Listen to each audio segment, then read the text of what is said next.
Alright, Unit 6. Happy Thursday, by the way.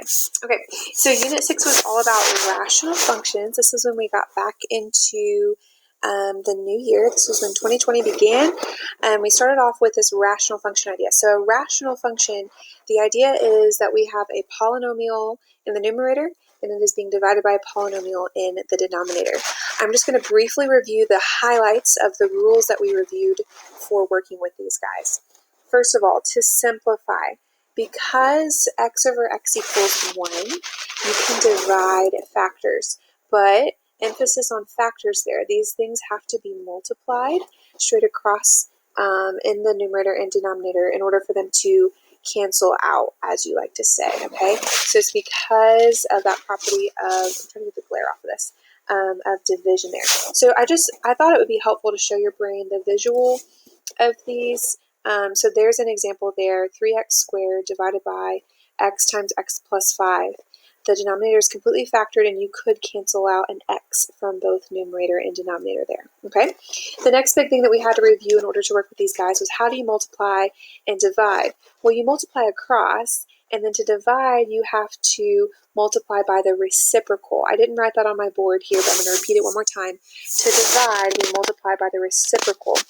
So we would keep the first fraction and then multiply instead by the reciprocal. You're going to flip it over, the second fraction. But here's an example of just multiplying, and that's where you would multiply straight across.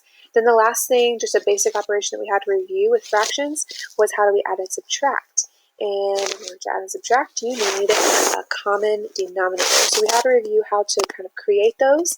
It's actually almost harder, I think, with integers than it is with these expressions, with these polynomials. The common denominator here would just be x plus 2 in parentheses and x plus 5 in parentheses. We need both of these groups in our denominator. Okay, so we did a lot of very technical work in Unit 6, working with all of that. I wanted to show you what the rational functions look like, just to remind you of a few other pieces of vocab. So here's a rational function.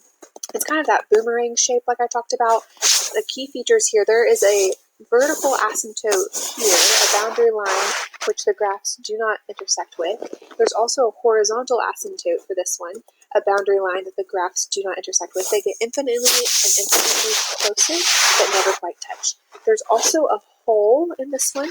That's a removable discontinuity. That's when the factors kind of cancel out, and so that problem goes away. But still, all of these problems are caused when the denominator equals 0. So these are locations, these vertical asymptotes, these holes, things like this, are locations where the denominator is undefined. So this was a pretty big unit. It's something that you'll study more as you go on in math. But yeah, we looked at graphs unlike we'd ever seen before, and we reviewed a lot of fraction rules. And that was Unit 6.